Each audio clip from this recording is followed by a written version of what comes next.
So, Julian, could you tell us a bit about yourself and how have you got to where you are today? Okay, Philip. Yes, I'm Julian Stern. I work here at Bishop Grosseteste University in Lincoln.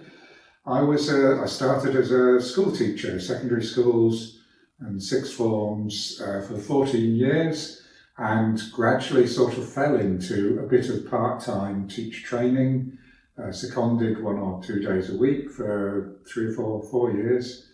And then jumped sideways into university work, doing teacher training and also doing research and writing. And that from the start of it, and have been doing university work for the last, 30 odd years now, different universities. And currently, most of my time spent doing research and writing, but I don't see it as much different to my time doing teaching, school teaching or university teaching. So that's me. That's who I am. Cool. So now, obviously we've got this topic of uncertainty in education today. I just wondered what you mean by the concept of uncertainty in education. Oh, there are many things. I grew up both as a lover of facts and information, Guinness Books of Records and books of facts and learning stuff, and I come from a family where everyone knew lots of stuff and knew that they were right about things, a very certain family, certain morally, politically, in pretty much every way.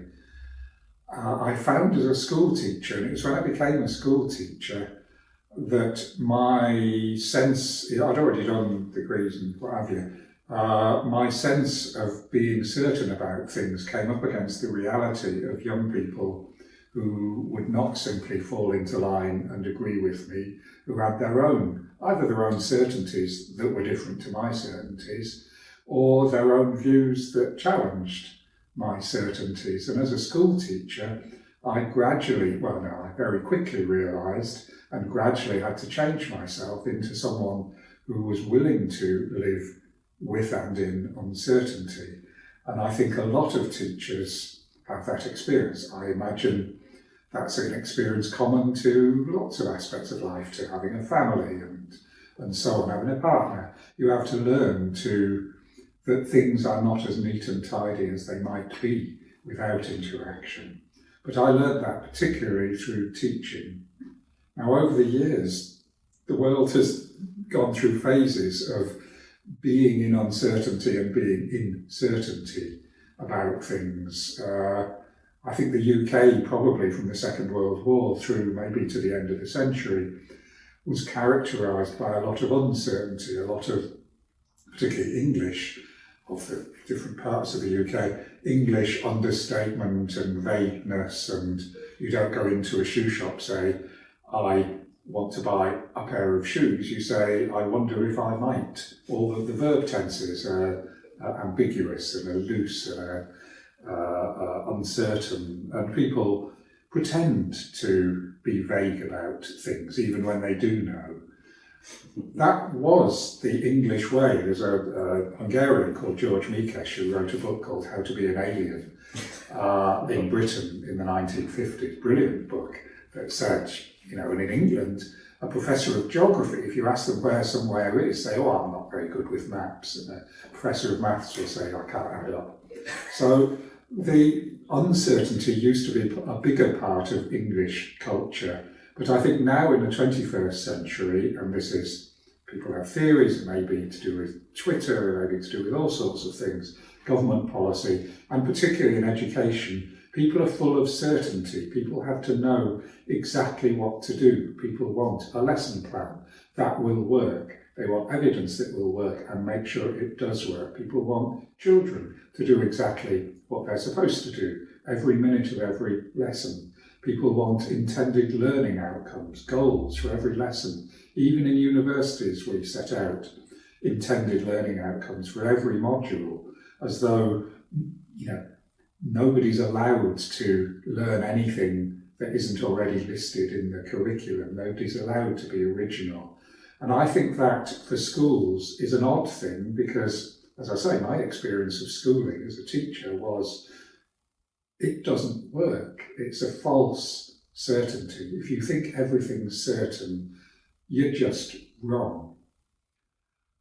And governments love to drive out uncertainty. Government ministers love to have certain, definite policies that are absolutely right until the next minister comes along and finds something else absolutely right.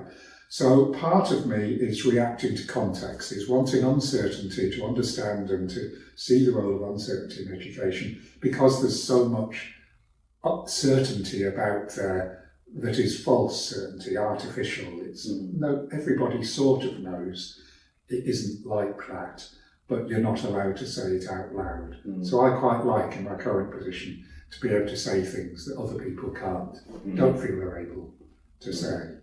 So I've come up with issues in uncertainty, and working with Amy Quickfall, who's at Leeds Trinity University, as a philosopher of education, we worked on a version trying to understand the whole of the school, what goes on in schools in terms of roughly knowledge, what we know, what we understand.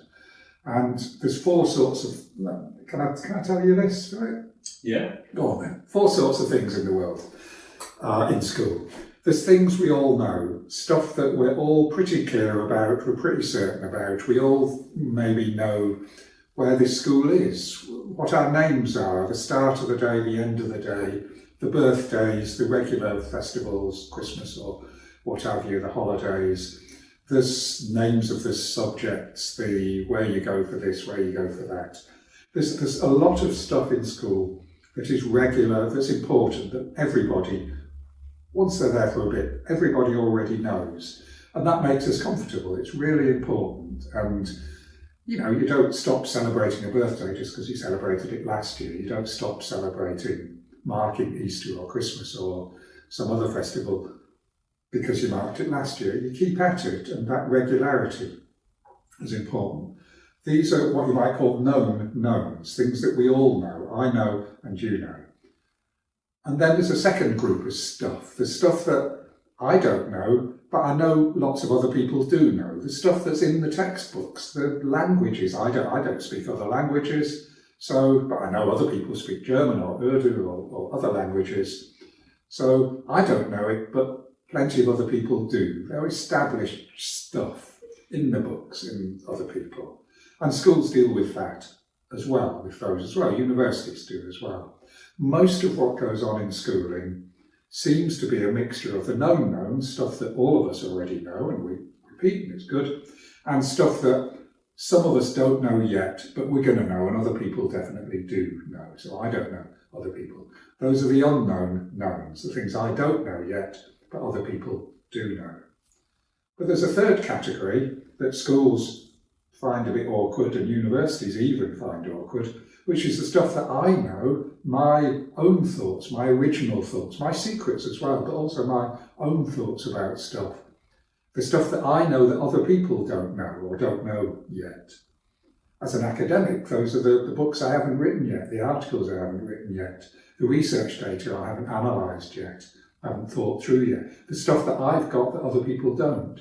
But at every level, we have your personal experience, your own family experience, your life experience, your experience of where you live or where you work, your experience of travelling to work, anything, all the stuff that I have a good knowledge of, that I know and that other people don't know, or certainly don't know yet.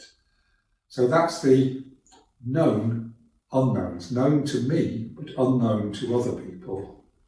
And then there's a fourth category of stuff, schools, universities, everywhere, and that's the really mysterious, the unknown unknowns, the things that I don't know and you don't know, none of us knows yet, the profoundly mysterious or ineffable, the planets not discovered, the species of animals not yet found, the plants, the ideas, the archives not found for historians, the stuff we don't know about places we do know, but we don't know what happened in these periods. The bulk of, if you like, facts or knowledge or understanding in the world is not known by anyone yet. And that is the biggest category of all. Now, schools and universities too concentrate on the known knowns and the unknown knowns, the stuff other people know there. They tend to be shyer of the known unknowns, the personal views of the pupils, of the students, and indeed of the teachers, or the secrets, fair enough, or the perspectives of individual people that have not yet been shared. This is something that people are a little shyer of. In universities, this would be called original research and original writing. We expect original writing in universities. I think we expect it in schools, but it's not so often talked about. More often it's talked about the right answers, the answers other people already know. And even more, we need to be dealing with the real mysteries. What happens when we die? What's the meaning of life? Is this, who's right or wrong in this war or this conflict? What religion is it better to follow? Is it better to follow none at all? These things that don't have fixed, definite answers that everyone else knows, but where people have genuinely different views, different positions, different truths even, to battle over. Those four sets of things that you can deal with, you do deal with in school. The top two, the first two, the known knowns and the unknown knowns, are the things that are comfortable, that are easy to do. Okay, you don't know how to speak German. Here's a textbook on German, let's start learning German. That's straightforward, and I understand that that's comforting, and the known knowns even more comforting. But what about the pupils' own views on things, their own positions on things? I taught religious education and history and many other subjects for many years, and talked about what religions believe about what happens when you die. And I remember teaching from a textbook, Christians believe you go to heaven and hell, and Muslims believe this, and Hindus believe in reincarnation, and Buddhists and humanists believe you just, and whatever. And fair enough, I taught fairly conventional religious views. After I left teaching, someone did a survey asking children, primary and secondary, what they thought happened to them when they die. And it also asked other questions, including their religions and other things about school. What astonished me was that children had strong views about what happened when they die. Nearly all the children had strong views, and secondly, very few of those views were the same as their self-declared religious or non-religious position. So there were people who said they're not religious who believe in heaven and hell or reincarnation. There were Christians who believed in reincarnation. But most of all was the children, and these were 9, 10, 11-year-olds and upwards, had these strong views on what happens when they die. And I'd been teaching it for years, that topic, and I'd never thought to ask them. And it revealed to me two things. One, children's views are unorthodox in the sense they don't neatly fit what you expect they should fit, and indeed what we tell them in ROE and no doubt in history and English and everything else. This is what people think. But they had strong views, and they had those independent of my expectations. So it was another shock of, I'd been very certain about what people believe, and I was thrown into, but I never thought to ask the people I'm supposed to be teaching. So it was the known unknowns. They knew what they thought, and I didn't. And I didn't beat myself up. I should have beaten myself up for not being prepared to be open to the fact that I didn't know what they thought and didn't think it worth asking about. But the mysterious, of course, that's also a mysterious topic. But scientists do this too. In science, the great scientists never say, I've been lucky in my life working in university, I've met some incredibly clever, well-informed, well-read, well-written people. I've never come across one, including scientists, philosophers, historians, educationists, everything. I've never come across any of those immensely clever people, anyone who says, that's it, there's no more to be learnt on this, we found out all there is to know. They're all curious, they're all still curious, they all still want to know. And curiosity is killed by certainty. If you want to be certain, it means you don't want to live with any curiosity. And education lives and breathes on having some curiosity, some certainties and some curiosity. You need both. You need the mysteries, you need the personal knowledge that you need to get out there, and you need the known knowns and the unknown knowns. You need all of those things. So in a culture where certainty is valued, I wanted to start valuing the uncertainties. And as a researcher, research is, government definition, a process of investigation leading to new insights effectively shared. I think young children in school should be doing research, not the same level of doctoral research or university professor research, but they are investigating. They should be investigating. They should be gaining new insights, maybe just new for them or new for their class or new for their group or their school, but still gaining new insights, and they should be sharing them with the class, with the teacher, putting them on the wall, putting them on pictures to be put on the fridge at home, or whatever it might be. But we all should be doing research in that sense. We all should be curious and learning stuff that until then we were not certain about in various ways. So that's what uncertainty means to me for it. Okay, so very interesting, lots to unpick there, I think. So just coming back to one of the kind of more fundamental things, I suppose, in terms of your positionality regarding uncertainty, I just wanted to clarify with you whether it is the case that we want more uncertainty in our lives, or is it about us accepting that there is uncertainty, but we can learn to be good at dealing with it, like being a pragmatic practitioner, sort of thing. So which one is it? Is it we want more of uncertainty, or is it just a case of like being able to deal with it better? Ooh, good question. We do need to be able to deal with it better, but we need to acknowledge it. Schools, like any institution, schools are good at creating a culture that hides some things, whatever it might be. It may hide aspects of the world or hide certain values. Children learn early in school. There's evidence that they learn, 4, 5, 6-year-old children will learn that school, for example, is not the place where you express certain views. It may not be the place where you express racism. It doesn't mean that none of the children are racist, but it means they will have learned that the school is not the place to express that. Other places may be, but not school. Now, I still think that's good. It's good that a school is a place where this is not, you don't act like that.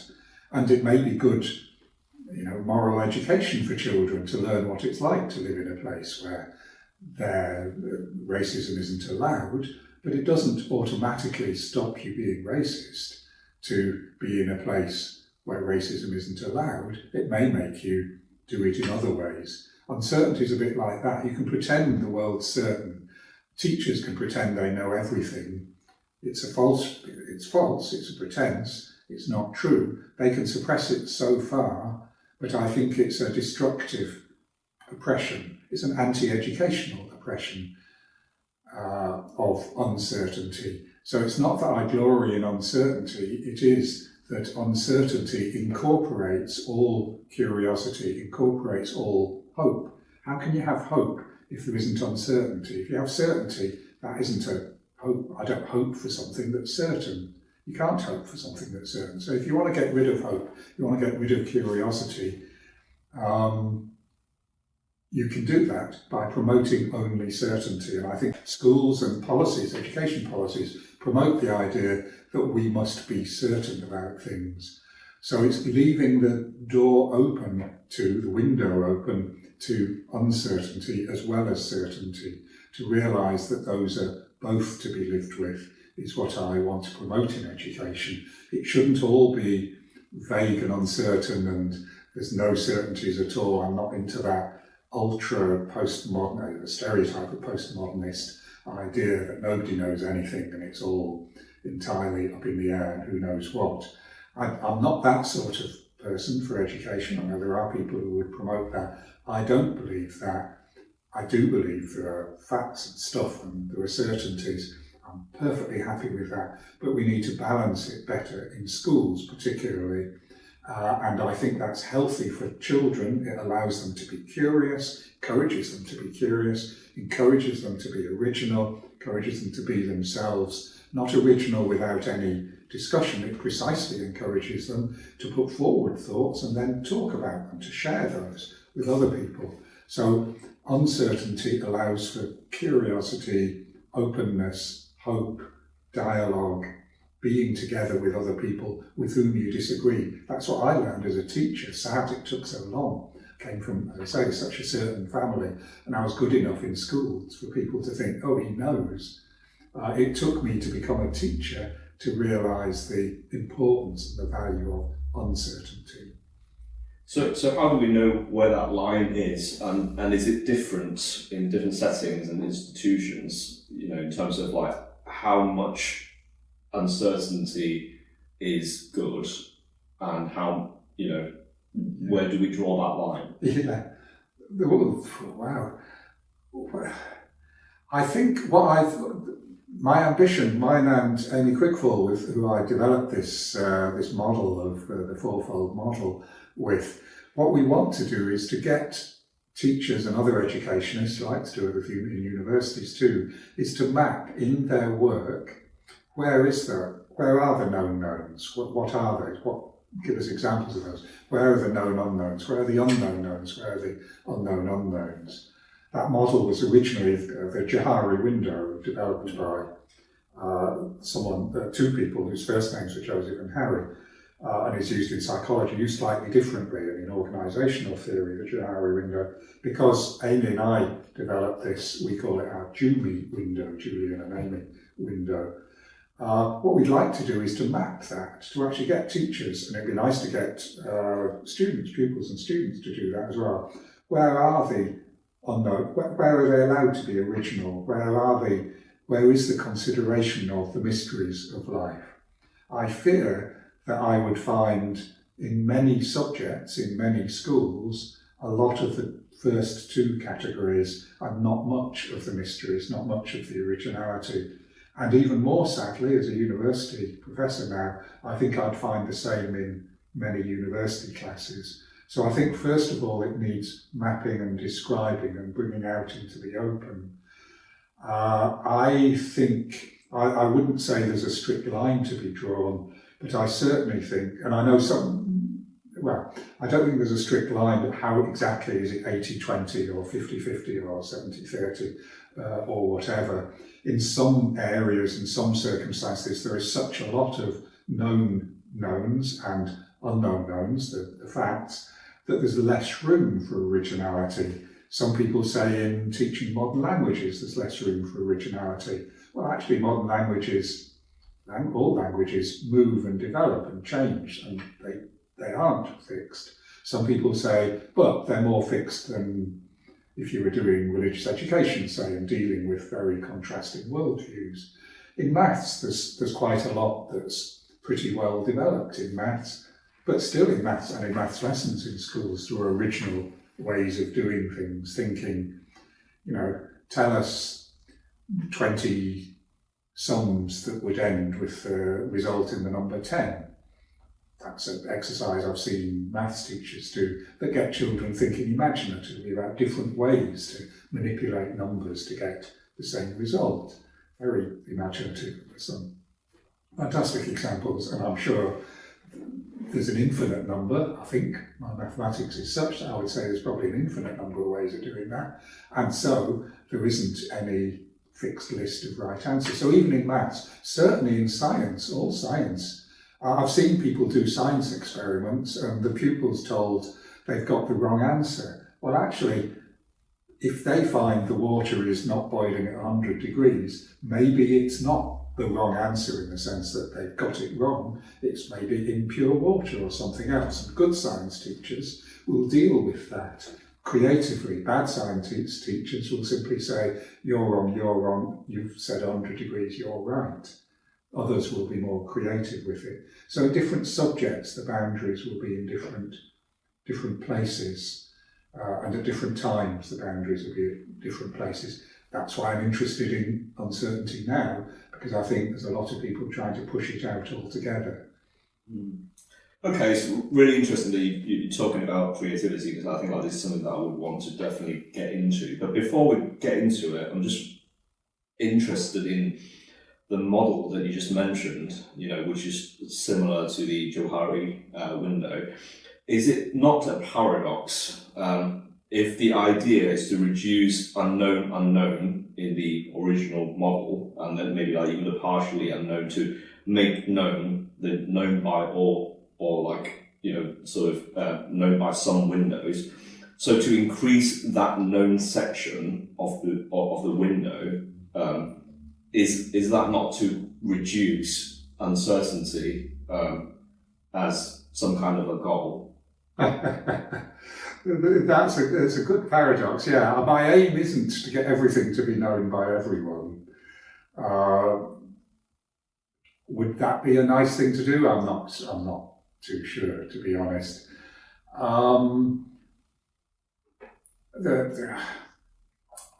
What we learning for me, and I'm quoting William Hanks, who said this before I did, a quotation I like, which is learning is a way of being in the world, not a way of finding out about it. What he said is learning is a way of being in the world, not a way of finding out about it. I'd say not just a way of finding out about it.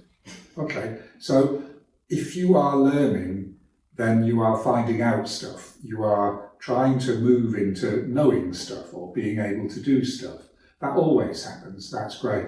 Does that mean there's nothing left that's unknown? Well, no. There's a pretty much infinite supply of unknown unknowns, of great mysteries. Those will never run out. People who thought, maybe in the 19th century, there were some people, I don't know if there were any real scientists, or if it was just a cultural thing. People thought, we've cracked it, we know how the world works now. There's Newton in science, and there's this, and there's that, and there's machines to do things. We've worked out there's no more to do. There's no more history to be made, someone was saying in the 1980s, wasn't it?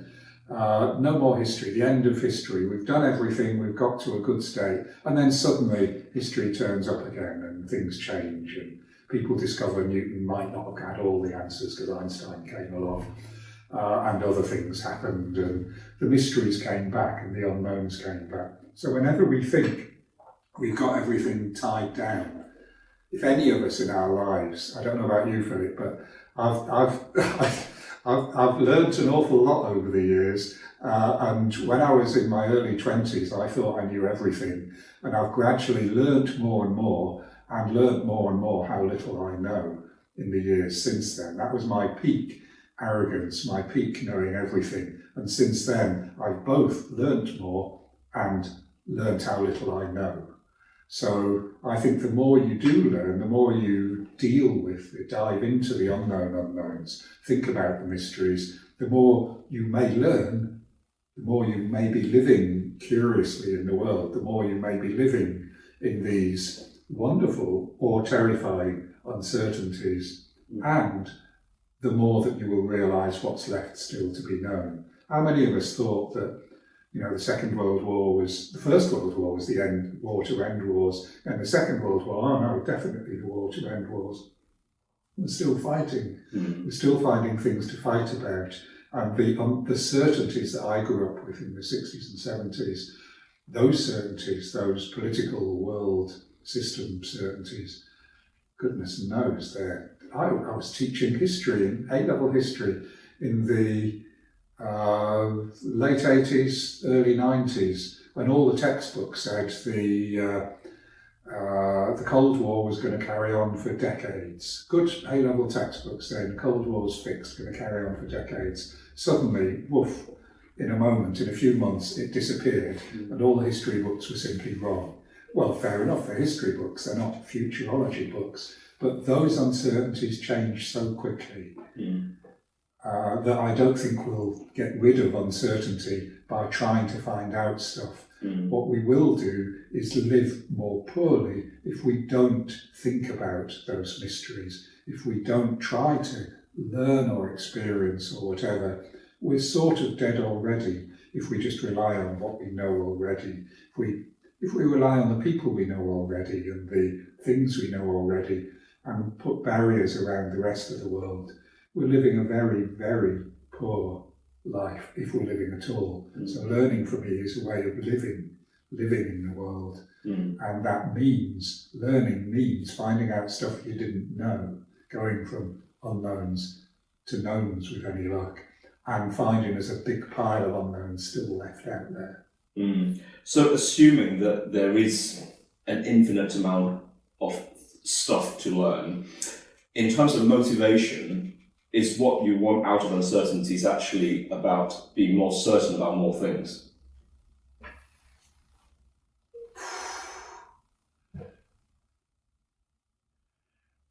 The lesson of learning, there is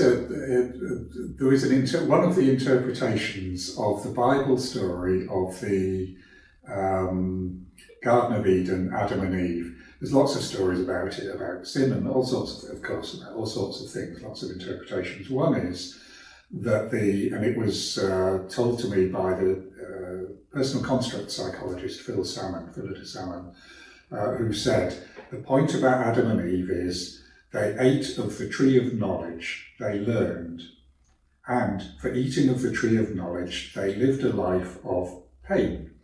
Adam, painful work, Eve, painful childbearing, as it was said in the Bible account. Is this, Philip Salmon says, does this mean we shouldn't learn?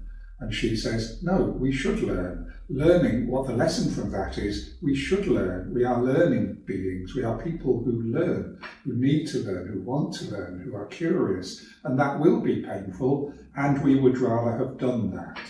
An example I'd give is of, not from the Bible, but is of, if most of us will have been, certainly as adults, will have been bereaved, will have lost people. Did we want that to happen? No, of course not. We didn't want that to happen. Are we better people for having had the experience of being bereaved? Yes, we probably are. It's painful, there's no take, it's a form of suffering, but we're probably better people for that. So the idea is to learn stuff, to learn from our experience. That is how we live with it, that's how we live with people, that's how we live with our environment, not just to build up a pile of facts, but to learn to be living in a different way alongside and with new and changing knowledge. And that's something, I mean, I'm lucky, I'm a professional learner. I'm a research professor, that's my job, is to learn stuff. And I went into school teaching, not because I do love teaching, but it wasn't because I love teaching, it's because I love learning. And I thought other people should love learning as well. It's a great thing to do, a great way of being in the world. So what I did was become a teacher and then a university lecturer and what have you. And I'm still learning. That's what I mean, teaching and learning and research. They're all the same thing. They're forms of learning or helping other people to learn. Mm. So going back to the creativity thing for a moment, what do you see as the connection between creativity and uncertainty? Creativity is, amongst other things, is making something new, something original in some sense, that is of some value. It's not creative if you make something new with no value. So it's making something new of some sort of value is broadly how I would see creativity. If you're making something new, then that means something that was not known, didn't exist before, whether it's a play, a poem, a piece of art, a creative dance or whatever, something that wasn't there. If it is new, it wasn't there before. So you're bringing into the known something that was unknown. You're creating something new. Every baby that's born is as yet unknown, is then known once they're born. It's a creative act, of course, to give birth to a baby, but it's a creative act to give birth to a work of art or an academic article or a book or whatever. So all of those things are forms of creativity, making something new and of value. And if it's of value, then you're adding to the world, you're adding value to the world. Whether you want to think of that in terms of monetary value, I'd rather think of it in terms of something actually that is valuable in itself, maybe valuable in itself. I would hope a work of art has a value in itself. It helps teach other people things, it helps add joy to the world, or pleasure, or interest, or curiosity. So for me, creativity is precisely about, has to be something about where there was uncertainty, let's get some more certainty, but also let's perhaps, as most works of art do, leave some new uncertainties there. So the greater works of art don't just tell you, oh, this looks like this. This is what it looks like to see a sunset. Will tell you something about life and experience that will make you think about things and think, it's a bit of a mystery, this, isn't it? The better works of art would introduce us not only to new certainties, but to new, as yet unthought about uncertainties as well.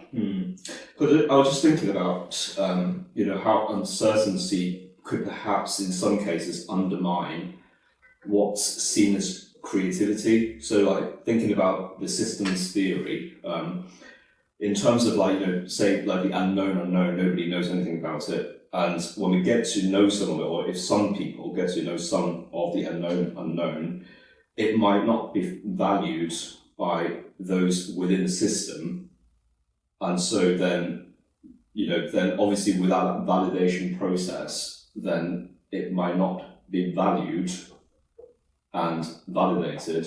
And so then it's not seen as creativity. For example, what happened to Alan Turing, for example, some of the works that he did wasn't really acknowledged fully at the time, due to it not being recognised as this is a creative approach to solve a problem that we have. And so what do you think to that sort of difficulty, I suppose, when it comes to how uncertainty itself, if it's too uncertain, I guess, within the system, it could actually, undermine what is seen as creativity? Yeah, well, being creative isn't always the easiest life to have. Being a learner isn't always the easiest life to have. That's the Adam and Eve story. It can lead to discomfort. It can lead to established ideas being challenged. Being original is all very well, but I don't know about you, Philip, but I know that in academic life, the more different your views are to the views of most of the other senior people in the field, the more either lucky or powerful you need to be in expressing that, or timely, or the more you'll have to wait till after you're dead before anyone recognises what it is that you've done. So, but it's easy to confuse being creative in that ultra original, not recognised yet way and just talking nonsense, of course, because anyone who talks nonsense will often say, people don't recognise, there's plenty of conspiracy theories out there that I might think are utterly nonsensical. They're not original, but they're different, but they're not of any value. They're not creative because they've got no value. They may be different, but they have no value. But who knows, one or two of them, maybe in 100 years' time, people will say, that was ahead of its time. So there is a problem being creative and being original in schools and universities. There's a problem living an original, always being curious. My goodness, as an adult, having a kid saying why all the time, eventually you do want to say, because I say so, shut up, sit down, just do the work. Okay, I know how annoying it is at that level, and it's the same at university level. If you try to create something that's a bit too original for what people can cope with at the moment. There's a problem with being creative, there's a problem with learning, there's a problem with acknowledging that there are mysteries in life. It's not comfort. The comfort comes in those first two categories, the known knowns and the unknown knowns. The stuff I know and everyone knows, and the stuff I don't know yet, but I can look it up. The facts, the quiz facts. That's the stuff that people find most comfortable. I find comfortable. I love that stuff. I'd go to pub quizzes. I like all of those facts and knowing, pop groups from the 1970s or whatever it might be. I like knowing that stuff, and it's comforting for me too. However, I wouldn't feel as though I was living if I didn't live also with some creativity and some originality. And as an academic writer and as academics, students doing masters, doctorates, undergraduate degrees, as students in schools, we need to be given opportunities to push to try and develop what we think, our hunches, maybe our mistakes, our things we've learned, painfully through experience. How can we help explain that through the learning we're doing at school or at university, all the way through to doctorates and beyond?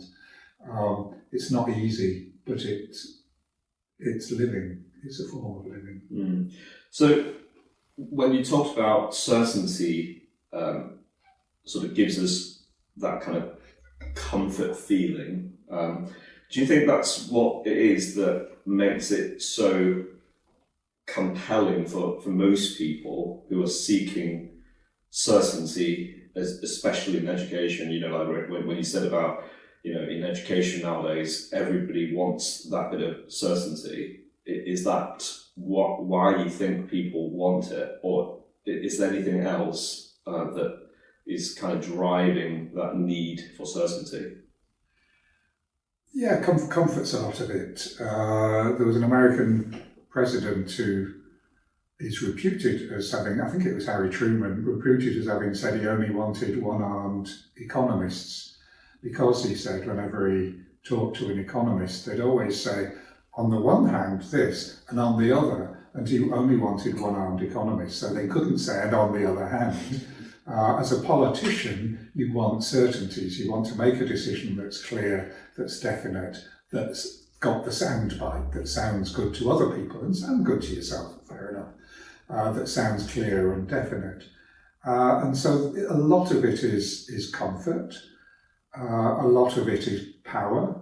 You sound more powerful. If I know the 10 things that will make a school better, I might get a job. I might get a job as a consultant. And if you look on bookshelves, education bookshelves, you'll find plenty of the 7 ways to improve a school, the 10 this. It's the 10 Commandments, the Noble Eightfold Path, or whatever. In religions, the religions were there before education books. But it makes it sound nice and clear and definite. And I understand that, recognise it. It's both comfort, it's structure, it's a bonding. We can bond around this school will do 3 things. We will go for whatever it might be, love, life and learning, or whatever the motto of the school is, and we must do everything we can to do these 3 things, and these are the 3 things that guide everything we do. Okay, that's nice. It's bonding, it cuts us off. The trouble is,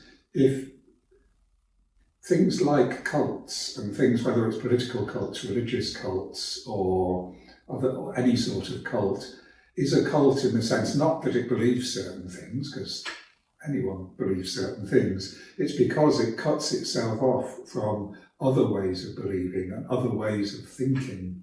So being a cultish, the attraction of a cult is you get certainty in most of the cults I've ever heard of. You get real certainty. The harm it does is it cuts you off from other possibilities. So if you think of the cult of certainty, then that's the most dangerous thing you can get into. So yes, it's attractive. I find it attractive myself. And no, it's not the way we should be living by cutting off. But how much do you actually value certainty in education? So you personally, how much do you value certainty? It's peculiar. I'm writing with others at the moment a book about uncertainty in education. And I'm an incredibly regular, is that the right word? Regular sort of person. I like, my timings. I like to do this, that, the other. I dress much the same way wherever I go. I'm pretty regular in habits. I meet deadlines. I do this. I'm not what you might call a stereotypically creative, spontaneous. I can do spontaneity, but I have to plan it well in advance. So as a person, I grew up liking clarity and certainty, as I say, liking facts. And in education, that's useful. Just knowing Thursday morning I'm teaching this, and Friday afternoon I'm teaching that, and Wednesday morning I'm off here doing this. That all helps structure my world. It's what you might call and so I'm big on that. For me, I'm not really good. No, please don't give me a surprise party. But I'm not good at that sort of surprise. Hey, all the lights go on and people jump up from behind the sofa. No, I'm going to clear out if that happens to me. But if I don't have some of these adventures as a kid, reading novels and whatever, I wasn't an adventurous, well, recently, but I wasn't that adventurous as a kid going out and discovering the world. I did it through books. I did it through novels or films, TV, whatever, and discovered the world that way. That was my source of adventure, which was also how I got to be good at school and got through degrees and whatever. So the certainty is there, but it's a rather dead certainty on its own. It needs to have some certainty. It's like Darwin. I did some work on Darwin, natural selection. If DNA didn't reproduce itself at all, if it was all random, none of us would be alive. You need an awful lot of reproduction, accurate reproduction of animals and plants and cells and whatever I'm not a biologist, but you need, for Darwin's theory to work with the world we've got now, you need a huge amount. The vast majority of stuff is knowns, is repetition of exactly the same thing. But without those slight mutations, those slight genetic mutations, we'd still be a slurry at the bottom of the ocean. We'd be no more than that. We wouldn't have developed the world wouldn't have developed its different species, different plant species, animal species, human species. So that's a real loads and loads of known knowns and absolutely fixed. And it's only the mutations, according to Darwin, and I'd go with that, it's only the odd little mutations that have led to the glorious variation that we've got of the world's plant and animal species. So even a tiniest bit of unknown can lead to a wonderful, rich diversity. So that's what I would say. Okay. So, sort of thinking about practice then, going back to the education side of things, how do you apply a good dose of uncertainty in education and still keep things appropriately structured, relatively productive, efficient, that sort of thing? Can you give us an example of what does that look like? Okay, that's a good way of putting it. First of all, a lot of education, and I taught a lot of humanities, so I appreciate this is particularly a humanities sort of way of talking about it. I'll do a bit of science after, but humanities. Humanities are basically, and I called humanities because they're about people in the past, in history, and people with different beliefs in RE, and people in their way of living, their environments in geography, and so on. So they're about people. So in a way, the subject is a conversation with people. In history, with dead people, long ago, and more recently, and whatever, with people. The way of, even if you think those dead people are unchangeable and are completely known, I don't think they are, but even if you thought they were completely known, the people that must also take part in humanities lessons are the children in the classroom, or the students in the lecture hall, and the teacher. In other words, the conversation is not just of dead people, it's dead people with these living people. So you need to recognise that, well, what would you, pupils, say to this person? What advice would you give to Anne Boleyn if she marries, should she marry Henry VIII?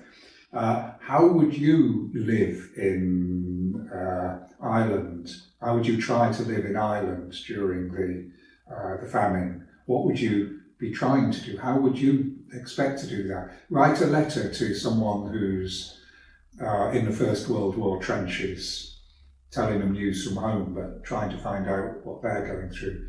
How would you advise a political leader, or how would you advise an ordinary person at a different time, different place? What would you do about flooding in Bangladesh? What would you, in other words, engage the pupils' voices along with the voices, authoritative voices and other voices of other people in other places.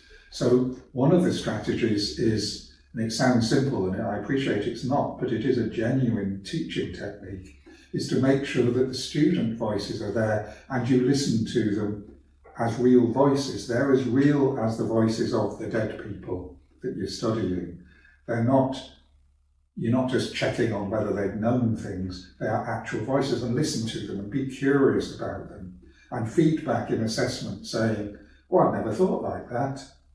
Tell the kids if they've written something that you hadn't thought about. I hadn't thought about that. That's really interesting. Thanks. Maybe you could write something more about it to explain it a bit more. So treat the children's voices as important, just as you treat dead people's voices as important. Give them opportunities to do that. So one of the ways of engaging with the uncertainty is admitting it yourself, that the children whom you are working with, or the students in the university with whom you're working, might actually have ideas and thoughts and knowledge and insight that you don't have. And my goodness, I hope they do. We haven't done that well with the world so far. I'm sort of speaking for myself. I hope there are some people with better insights, better ways of running things, better ways of building on knowledge in the past than I've ever managed. We're creating not a set of people who think like we think, we're creating our successors, we're helping create, with any luck, the next generation. Okay, so I'm just wondering what you're saying there, because you mentioned about children. Is this kind of concept of like using uncertainties, is it applicable at all levels, or do we need certainties at the more fundamental level before being able to embrace, the idea of what uncertainties can bring us? I'm just thinking about things like, creative writing. I suppose somebody would need to have the skills first before they can kind of apply it, a bit like that kind of Bloom's taxonomy kind of way of thinking about learning. And so do you see like it being something that you could use with children of any ages, or whether or not it's something that they would have to get some kind of fundamental knowledge and understanding before they're able to kind of cope with, what uncertainties can bring them in terms of the imagination and stuff and so on? That's a good question and completely wrong in the sense, I think it's wrong. Newborn babies learn certainty and uncertainty together. Think about, one of the first games you might play with a very young baby, peekaboo. Mm. You gain eye contact with the kid, you look at them, you smile, you laugh, and then you put something in front of your face, or you bob down behind a sofa, and then come back again. And there's an anxiety, there's a loss, and then there's a hooray, and there's a laugh or whatever when you come back again. In a way, most of life is a sophisticated and extended game of peekaboo, of certainties and uncertainties. Oh, he's there. Oh, he's gone. Where is he? Oh, he's there. Oh, he's gone. Of uncertainty, where's he gone? I don't know. He's disappeared altogether. Oh, he's there. Oh, hooray. And whatever. And it goes on like that. And from the very earliest age, you're not learning the value and the independence of, say, an adult. A baby's not learning that without at the same time learning that it is uncertain, that this person can go away. That's how you learn that it's another person, another thing. So the uncertainty and the certainty are both learned at the same time. You're not actually learning, you're not being certain without knowing that there's much of uncertainty around the edges, or beyond, or out with the certainty. So with any luck, and people like Winnicott describe how young children, the youngest babies, learn to be confidently without a caregiver, because they can confidently know they are still there, or they still love them, because they will come back. And if caregivers keep changing or keep doing, the child doesn't learn that, they only live in uncertainty.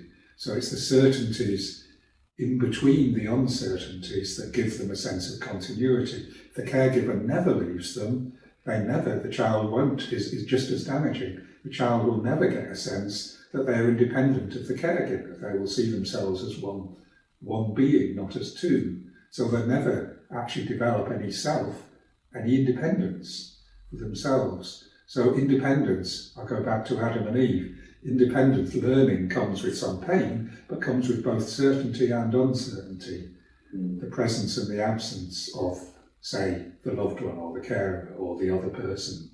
Or for little kids, their big toe. Oh, it tastes nice. Oh, where's it gone? Oh, it tastes nice. Oh, where's it gone? All of those things are how we learn, both of them. You can't do one and then, okay, we'll do the other. You've got to do them both together. So what would you suggest in terms of how do we unlearn this need for certainty, and how can we make it appealing when so many people are just wanting to have that, comforting feeling and have been trained because they've been trained to want certainty. What would be the first step, that you would say to people that they could start to see the benefits that uncertainty can actually bring us? I'm not trying to unpick all uncertainties, so and I wouldn't actually try and unlearn certainty. What I do is tempt people with uncertainty, taunt people with uncertainty sometimes, or tempt people with it. The joy of uncertainty, the joy of not knowing things, the joy of acknowledging that there is something that is a mystery to them. It may be their mortality. People who are very certain often think of themselves as, I find, maybe this is jumping into another pool, people who are very certain about everything often think of themselves, I think, as immortal, as not limited, as not mortal, as not limited. I'm not being controversial here, I think human beings have mortality, human beings die. As I say, not a very surprising thing, but I think loads of people don't know that, don't recognise that, and think that their certainties will save them from dying. The philosopher Franz Rosenzweig said this about philosophy particularly. A lot of philosophers try and escape mortality by going into an intellectual philosophical world of definiteness and certainty, as though they could, leave their bodies behind and just live in this intellectual world of philosophy, and they're kidding themselves, he said. So I think a lot of you don't need much uncertainty. It's like salt. You don't need much salt in a meal to make it taste much better. You don't need to get rid of all your certainties and live in this wild world of uncertainty to recognise the value of uncertainty. Just a little bit will do. Just like in Darwin, just the odd mutation, and you'll get the whole wide variety that you've got in nature, with an occasional mutation now and again. So the odd bit of attractive or interesting uncertainty, the odd, oh, why did that happen? Oh, why did they die? Oh, I've got this bad knee and it's not going to get better. Oh dear, that shows that I'm a human being and not this immortal intellectual powerhouse. Or, oh, I'm forgetting things. So there's a lot in life that just those tiny bits of uncertainty will be enough. And in school, I think those tiny bits of uncertainty, those tiny bits of excitement when the kids tell you things that you didn't think they knew about, those tiny bits of uncertainty when you allow for, oh, yeah, what is that? In an RE lesson, when someone says, and in Noah's flood, what happened to the ducks? It's an Eddie Izzard sketch about the comedian's sketch about that. What happened to the ducks? Because you can't drown ducks in a flood. So are there lots of evil ducks about Eddie Izzard? Now a kid might have said that. It's a nice joke for Eddie Izzard. But the sort of questions that you hadn't thought of, the sort of interpretations of books you hadn't thought of, the sort of ideas about science. So why do we blink with both eyes at the same time? You ask plenty of, you can teach biology for a long time before anyone asks that, but once they've asked that, it is a really difficult question to answer for the best biology teacher in the world. You'd be tempted to say, shut up and do your own work. But it's an interesting biological question. It was a kid who, well, maybe adults too, but it's certainly kids have asked that over the years, occasionally.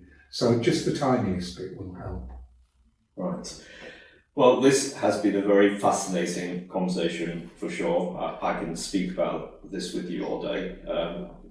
But I suppose the last thing I was going to ask you is, what would you recommend somebody, if they wanted to look into this idea of uncertainty in education, in terms of any texts or any papers or any research that you're aware of, or any of your own publications that you would draw attention to? Would you have any recommendations? There's a specific book that I've got that helped get me into this, if you like, formally to write about, by Gloria Durker, and it won't be right for all teachers. But Gloria Durker, D-U-R-K-A, called The Teacher's Calling, A Spirituality for Those Who Teach. And she writes and talks beautifully about what she sees as a spiritual approach to teaching. But she talks about, on page 1 of that book, about the learned uncertainty of the teacher. And it's a beautiful phrase, and one that I've used over and over again. The learned uncertainty of the teacher. Teachers need to learn how to be uncertain, how to live with some uncertainty. And she describes that all the way through the book, but she describes how as soon as we shut doors on learning from each other, shut doors on curiosity, shut doors on creativity, we're blocking that. It's blocked by certainty, and we need to learn some uncertainty. That's one of the things one of the books that I would recommend. As a psychologist, there's Alexander Mitscherlich wrote after the Second World War and through to the 1960s, maybe 1970s, about, he was working in Germany and was actually one of the observers at the Nuremberg trials, and wrote about those, but wrote about how after the German experience of the 1930s and early 1940s, German people, German culture was unable to deal with any sort of authority, with any certainty, and was therefore unable to rebel against it. And it led to a rather strange sort of society. Some people have called a sibling society, where everyone sort of is like rival siblings, and there's no certainty, but also not enough uncertainty, and people are unclear. And he wrote psychologically well about, even including in education, that education dies in certainty, dies with only certainty. So there's people like him. There's not that many. Well, there's my book that'll be out in a couple of years with any luck, still putting the team together, if anyone wants to join, on uncertainty in education. Certainly everything that I've written for schools, written about religious education or about homework. Homework is a good way of understanding uncertainty, because homework can get children to do their own original work, their own research, if you like, their own investigations outside school that they can bring into school. It's a great way of developing the students' appreciation of uncertainty by getting them to do stuff that's not dependent on you as a class teacher standing there and telling them stuff. It's a good way of letting go and then bringing back together into the community. So any of my books on homework, getting the students to do their homework, I've written on over the years. So those sorts of things. Gloria Durker, I like. It is a lovely book. It's a delicate book if you're interested in spiritual and spirituality, but that's the one, and it's based on a very profound theological view of the value of uncertainty in religion, but it's the learned uncertainty of the teacher. So that's probably where I started on the specifics of, uncertainty is valuable, so I'd recommend that. Fantastic, that's great. Right, okay, well, even though the focus has very much been embracing uncertainties, I'm very certain that I've enjoyed this conversation, so thank you, Julian. Me too, thanks for it.